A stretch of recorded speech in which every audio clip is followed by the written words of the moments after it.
This is Taranis AcreForward, the ag industry's most thought-provoking podcast.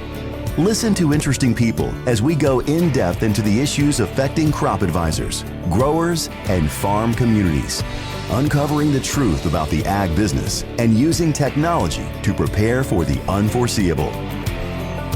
Ready to explore the future? Let's dig in. Well, folks, it's a pleasure to be with you. Cory Edge here with Taranis, and to my right is Mr. Mark Faust. And Mark had an opportunity to visit with growers here at Top Producer, and so we're going to talk to you a little bit today about some of that and get Mark's background. But more importantly, I think talking about, winning in turbulent times, which is the topic of discussion in our workshop. And there's a lot of things that I gleaned from that myself, and some of those things that I'd love to revisit with you for our audience. So Mark, I think as we get started here, give us a little bit of your background and history in agriculture and kind of the role that you have now today. Yep. So I had some roots in agriculture going back to my grandfather, who had an ag retailer in Pocahontas, Arkansas, and but he passed away in '43, so I only heard the stories from Mom and so forth. But in about 20 some odd years ago, Bear Crop Science sponsored a series of programs across 5 cities in a week, and we spoke to hundreds of folks in agriculture and started writing a monthly column for Farm Journal. And since then, we've worked with about 60 ag-related companies. I started my company in 1990, and since have worked with several hundred companies in all industries at all levels, but mostly 8-figure businesses and so forth that are growing to 9-figure businesses. I've written a few books on growth or bust, and high growth levers. My wife and 5 children are based in Cincinnati, and we just empty nested recently. Okay. Wow. So you grew up in Ohio then, is that right? Okay. Now I got to ask, are you Bengals fan? Joe Burrow has turned things around, God bless him. The best quarterback in football. His stats speak for themselves. And I think on any given day with a good set of referees, we could beat Pat Mahomes and the boys. And those are fighting words here in Kansas City. I know. But, it's always fun. I love to just, sports analogies and agriculture and life always kind of go well together. So, great. So I think as we talk about Top Producer Summit, there's I would imagine some of our audience has had a chance to engage and come to these events over the years. But my experience with Top Producer is really unique because I at one point in my life sold sponsorships for this event and had a chance to interact a lot with content development and things like that. So tell us about your Top Producer experience and maybe some encouragement for growers that maybe haven't thought about coming or haven't really even heard about the event. Oh, I think I've been to over a dozen of these, and it's literally my favorite conference of the year. And I've had years where I've been to a dozen plus conferences and whatnot to speak. But there's something about agriculture and the military are my 2 favorite industries, if you will, because they really are the backbone of America. But this conference is special, I think, to any grower or livestock, anybody with an operation. And I've interviewed dozens of people, before and after these conferences, and what I hear is they always come back with ideas to help them grow. And growth is a relative term. It's not always top line or acreage, but it's usually bottom line. And that's what I'm always concerned about, is that I give ideas to help people grow their bottom line and become more profitable and have more reinvestment capital for whatever growth means to them. And that's what I think you'll get every time you come. Even I, go to all the different sessions I can. I'm looking at what I'm missing and have somebody listening into it.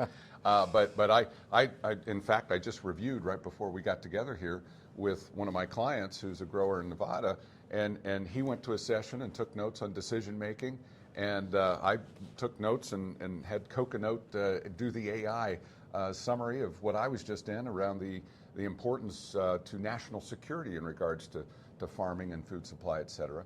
And I just eat it up. I think there's a lot of great stuff, but mainly if you're trying to justify the expense, come armed and ready with your recording devices and maybe your partner and more. There's some growers here that bring their whole team. They'll have 6, 8, 10 people here, and they'll spread out and cover all the workshops and make sure they glean all they can, and they go back and review it. And that's really the best way to do it, is then go back and try to teach it to your team. And but it's a great investment, and sometimes the best ideas.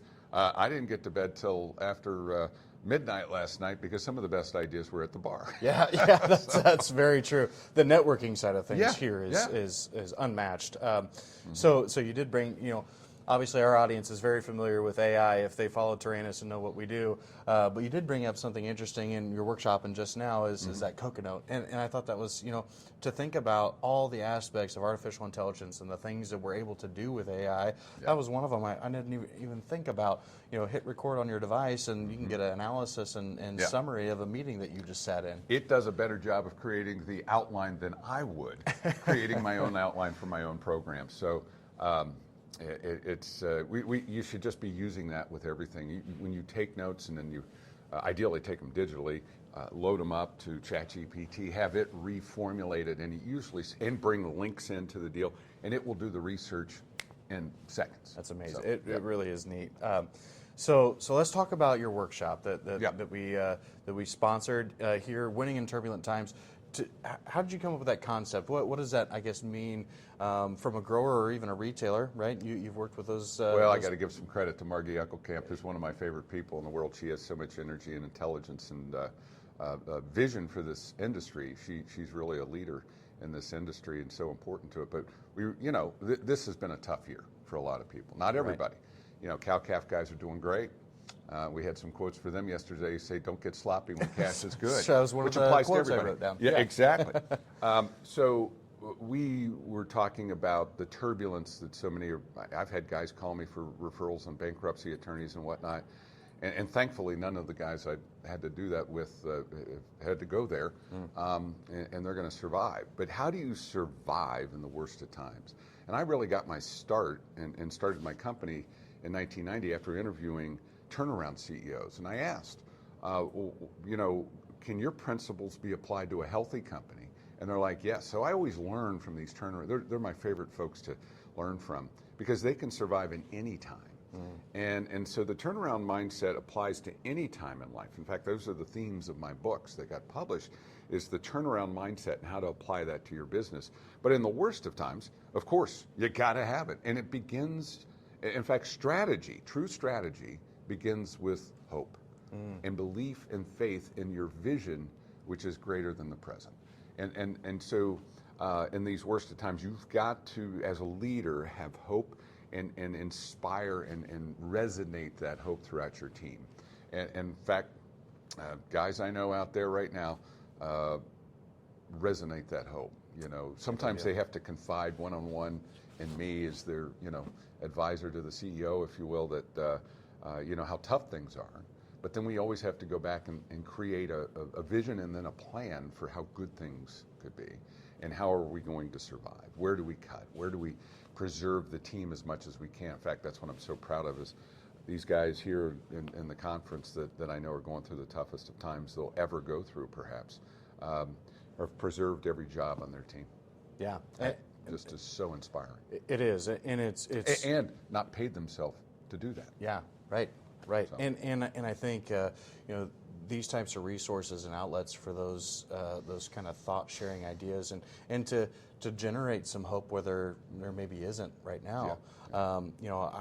I had an opportunity to visit with a grower earlier, and we were talking about managing their farm now. We talk about Taranis, and this isn't a commercial for us by any means, but the tools that are available to growers and the practices that they could change, the ideas, the adoption that they can have, and adapting in turbulent times makes a lot of sense when you think about where the farm economy is today, how these leaders of whether you're in a leadership position at an ag retail location or you're a grower who's trying to figure out how to manage everything that's happening. Interrupt something you said. It's not a commercial, but like I said yesterday, you should test things like Taranis, and maybe you can't do it on all the acre, but you got to at least taste it on some of the acre. And you've got to do that stuff in the worst of times. There's a Harvard Business Review article that they tend to do every downturn, and it just came out again. I remember it from 20 years ago, but there's a lot of research on how the best companies in the worst of times actually do some of their best innovating and testing of new ideas and concepts. And so even when you least can afford to improve fertility and so forth, that's when you've got to research what's out there and might work. Now you might do it in bite-sized tastes, if you will, rather than the whole farm, but you've got to see what's out there, and what you guys have is really quite impressive from what your customers have said. Well, and I, to go back to an earlier conversation about how we discussed, with some of my retail partners that I work with, this was the most challenging prepay season that they've ever seen. Yeah. Obviously, inputs are high, prices are low. That generates a sense of almost combativeness in some ways. Some the ability not to want to try things because you're holding back. Yeah. And so when there's opportunity out there, to make decisions, to innovate in difficult situations, what are some of those strategies that you kind of coach and talk to your folks with about, when it comes to thinking about the long-term vision of an organization? Mm-hmm. You talked a lot about that in your workshop and how, learning from each other is important and networking with your community. Tell us a little bit about maybe your thoughts on how do growers, retailers, people in the ag community work together to maybe achieve, in difficult times or in times of stress. Speak a little bit to that. Well, the first thing that came to mind as you described everything there was recognize the reality of how tough it is. Whether you're the grower or a vendor or whatever it may be, and collaborate. In fact, one of the ideas that I presented was that people need to take in multiple knowledge bases, and too often they lean into their one relationship on agronomic knowledge, or their one favorite relationship in crop insurance, or the one favorite relationship in equipment. And instead, you really need to network with multiple knowledge bases constantly to make sure you're really on the cutting edge, not the bleeding edge of what's new in whatever that knowledge base is. Taxes, for example. I talked about multifamily offices, which is like a version of what billionaires have, because in good times, especially, you need to find ways to preserve your TTI, your total taxable income. In bad times, you don't have to worry about as much, but there's still insights you should be gathering that might enable you to leverage the bad times as well in that regard. But the point is this: regardless of what facet of your operation it is, have multiple points of input from those vendors related to that area, and you're going to find innovations no matter what season we're in, whether it's a winter, a spring, or a summer of economic environment that we're in. And so that's one thing, and that's leveraging multiple knowledge bases, as we referred to yesterday. Another is you're be real with your team about what the situation is and facilitate innovation. And so we talked about two approaches to innovation yesterday. One was very in-depth with a worksheet that gets very specific about where you need innovations. And perhaps you could share those with people who listen to this. I've just sent those over to your team. But there's a direction card where you're saying, hey, here's an area where we need innovation, and here's what I want you to think about, and here are the parameters I'd like you to stay, and here are some tools and points of inspiration for thinking about innovation and ideas around this area. And so you send that out to whomever, and you create an I team. It could be one other person, or it could be dozens. It could be your vendors, it could be your neighbors, your competitors even, and you can innovate together. But create a team to innovate. Now that's a very, and then you give them, I have a form that's the idea card, and there's actually about a dozen different areas that take inputs on it. So it really organizes and takes a more holistic approach to innovate. But innovation can be as simple as this. And I told the 2 stories yesterday. I'll tell 1 or 2 Sure, here. that'd be great. One of my favorite stories is a mom and pop Italianette pizza kind of place in Dayton, Ohio, had 3 locations. And back in 1983 and 4 was their most difficult time, because who came to town but the behemoth of the day growing like crazy was Domino's. And Domino's opens up more than a half dozen locations, and a blitzkrieg of advertising, full page, yellow page ads, which were these books that had phone numbers for all the businesses back in the day. And so they lose over half their business. And they're going to have to close 2 of their locations to maybe preserve the one home base original location dating back to after World War II. But what they did is they got everybody together and they told them, hey, you've noticed, people coming in has reduced greatly, and we've got to come up with some ideas to save this place, and we're going to do that. So let's do it together. They had everybody come in between the shifts, 2:30 to 4:30, and come up with 20 ideas every day for 20 days, wow. Monday through Friday. And they gave them, of course, free pizza and beer for the guys that were going home. They could have 1 or 2. But they captured these ideas, and after a few days, there was somebody who hadn't contributed yet, and it was a 16-year-old delivery driver.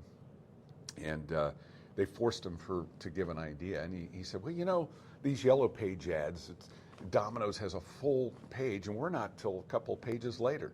Why not have people rip that out and bring it in for a free pizza? Great idea. Dad wrote it down, but he said, oh my God, we're never going to do that. We'd lose thousands, That's a lot of free pizza. Mom talked to Dad that night and said, you know what? That's not a bad idea. Let's just do it for a week for the PR benefit. We'll get on the radio, we'll get some free advertising, and yeah, we're going to be giving away some free pizzas. The reality was people came in, they ordered some beer and sides and whatnot. They actually made money off of it. Wow. They continued it for several months, but within 6 weeks, you couldn't find a yellow page ad for Domino's in the phone booths. And those were things that actually had a phone in it. And you yes. Yeah, it's an old antiquity. But anyhow, they didn't just save their business, they grew their business. Tom Monahan, founder of Domino's, had to fly in on his jet and save his own damn businesses. Wow. And the other example and that was nothing but a flip chart and markers and free pizza. And free pizza. In fact, you all could do the same thing yourselves. A flip chart, a marker, 20 ideas in 20 days on growing your business, or an area. You pick the area and just brainstorm. So that's a version of where quantity comes before quality of ideas, and you innovate very simply. You want one more story like that? We could do one more. That was fantastic. Well, yeah. Another situation like that to show how simple innovation can be without all these forms that we shared. A barbershop, 3 guys cutting hair, decades, feeding their family off their barbershop. And who should come to town but a similar type situation, home of the $9 haircut, Supercuts. And and then they even have $6, Saturdays, and they take more than half of the business of these guys. They're thinking the same thing. 2 of us are going to have to leave. 1 of us might be able to survive. But they did the same thing. 20 ideas every day for 20 days. And they just came in an hour early, drank a little more caffeine, and those drinks can be important to stimulating ideas, right. Whether it's the beer or the caffeine. And they one of the first ideas they put in place was renting, and eventually they bought the whole building. They were so successful, but they rented the billboard on top and put a little picture of a hand pointing down to the front door, a cartoon hand, and all they wrote on the billboard was, "We fix $9 haircuts." And they grew their business. They gave away free coffee. They made it a third place to hang, like a lot of barbershop shops are. And they innovated the business. They created other businesses around their business that synergized with their business, and they grew their business amongst. And that's what competition tends to do. Right. Michael Porter's seminal book at Harvard. The guy who's the strategist at Harvard Business School, wrote about the competitive advantage of nations. And what his research was about is, why is it that like 90% of all the best leather is done in around a small town in Italy? What is it that, it's all, it used to be 90% of all the automobiles were made in Detroit. But there's all these examples of how intense competition actually facilitates more and more innovation. And so, there's aspects in which you can leverage that as well, whether you're a grower or a retailer. And sometimes it's good to get together with your competition and dialogue about ideas. Pick competitors outside your market. Sure. Or even I've run CEO roundtables, and sometimes there's competitors there sharing ideas, even though some of them are in the same market. Yeah. I thought one of the exercises that we did was really fun. It was very early on in the session. Yeah. The colored tennis balls and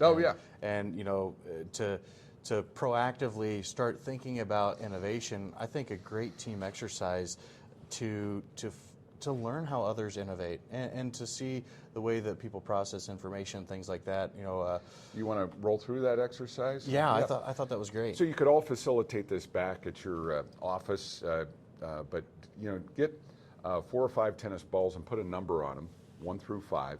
I used colored ones and kept but here's how you facilitate. Get about 8 to a dozen people in a circle, and then just toss one of the balls to somebody in the circle and say, now you toss it to somebody else, but remember who tossed it to you and who you're tossing to, and maintain that flow.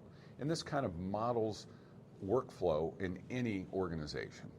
And so, again, it's a metaphor for workflow. And they start tossing it around, and it zigs and zags around the circle, but it's going to end up with the same person. Now I step out of the thing and say, okay, you're going to be the last person to get the ball. So, don't throw it to him or her until the very last throw. But all the balls have to get back to that last person 1 through 4 or 5. And so they do that, and then just memorize who and where it's going, and you get that down. So you do it once or twice. Then you say, now let's time ourselves. And it's usually like a minute, to go around. And now it's, okay, now can you do it faster? And you can do whatever you want to do to just make it go faster, but everybody has to touch that tennis ball in the order of those balls, 1 through 5, and it has to end up with that person 1 through 5. And so they innovate. And if you have 2 teams doing this, it's best to kind of compete. And they get it down to a couple seconds or less. Now, how do they do that? Now, what you learn is that process of innovation is exactly what they go through in that exercise. And so that's what I wanted everybody to take back to their farms and do with their teams and innovate the way in which they do work. And that metaphor, gets you out of the seats, gets your blood flowing, but then it gets you thinking, wow, how did we do that? We did it by communication. We did it by allowing everybody to give input. We did it by everybody understanding where the workflow was going and innovating the way we did workflow. Right. As I said, there are guys who've told me that they've saved tens of thousands of dollars in productivity just by reorganizing a tool area to be better for workflow. Kaizen, and there was a Fortune 500 COO out of Winchester that used to do that at various farms, and he had stories of, and he also was good with the numbers, but he would then ask, well, what do you think the financial impact could be? And it'll amaze you simple little improvements throughout your farm or organization and how valuable they can be. And during the worst of times, you tend to be more attuned to that. Sure. But you should never stop innovating. Yeah. Well, and for those at home, if you do try this exercise, not to be boastful, but my team, we ended up, our first time, I think we were just shy of a minute. And then, after 4 or 5 iterations, we were down to under 2 seconds. So it can be done. And it really, I think, ultimately the idea is you have a goal, right? You've got these colored balls. They have to be in a certain order. It goes through a process. But then how can you layer on the innovation and the collaboration of the group to then get it to be an efficient manner? And then take that back to work. Yes, and exactly. Experience exactly. with your team. Yeah. So as we wrap up today, one of the things that you mentioned as we had a grower panel is, not necessarily thinking in the short term is, a lot of great leaders and businesses think 10, 20 years out. Yes. What's the big idea? Yeah. So how would you advise retailers and growers to change and adapt their strategy and their vision for the challenges and opportunities that would lie ahead? Well, let's go through a few key elements of strategy. Strategy in 3 words is vision, divergence, and focus. So there's a principle of vision that you work backwards from that vision. You don't build from where you are currently. You will accelerate innovation by working backwards from that vision. There are companies and institutions that literally have 100-year visions. Toyota has a 100-year vision. They always have. And it's made a difference in who they are as a result. There's the Spring Grove Cemetery in Cincinnati that has had 3 presidents of the United States on its board, and it has a 150-year vision. It always has. And it has to, because it's a cemetery, and it's one of the largest in the world. But it's self-funded now as a result of that. But when you have a longer-term vision and you work backwards from it, and you say, well, in order for us to be there 30 years from now, where do we need to be 20 years from now? What would our organization look like? What would our footprint look like, perhaps? And where would we have to be 10 years to be there in 20 years?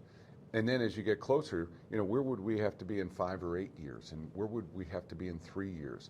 And just filling that out. Now, sometimes your people on the team can't think that far out, but you as the leader must think as far out as you possibly can.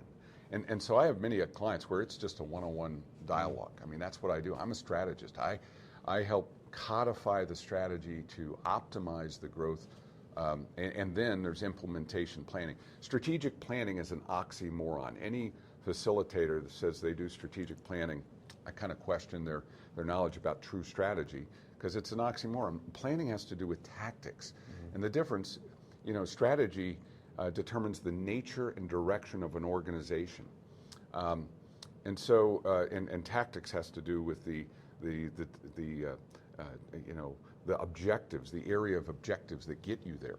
Now, divergence. Let's talk about that. As some people shared with us yesterday, they survived because they took a sharp left or right turn in the business from the rest of the competition. The ones that are the most profitable in this room are the ones that are doing something that nobody else is doing. So how can you take a sharp left or right turn in regards to your business, whether it's your customer, your product, your offering, your service? Well, how can you be unique from everybody else in some of those areas? There's actually 10 areas, and I write about this in my book, High Growth Levers, where we've really summarized strategy as well as anywhere you can get it on Audible. Growth or Bust is my other book that's a little more tactical around innovations. But High Growth Levers, we talk about making that sharp left or right turn in one of 10 areas.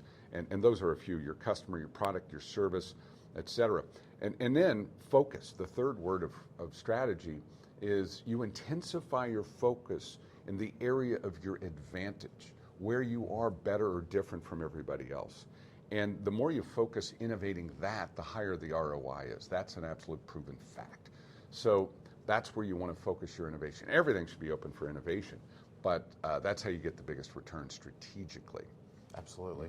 Well, Mark, thank you so much for your insights and your time. It's been a true pleasure to get to visit with you and meet you as well here at Top Producer Summit in Kansas City.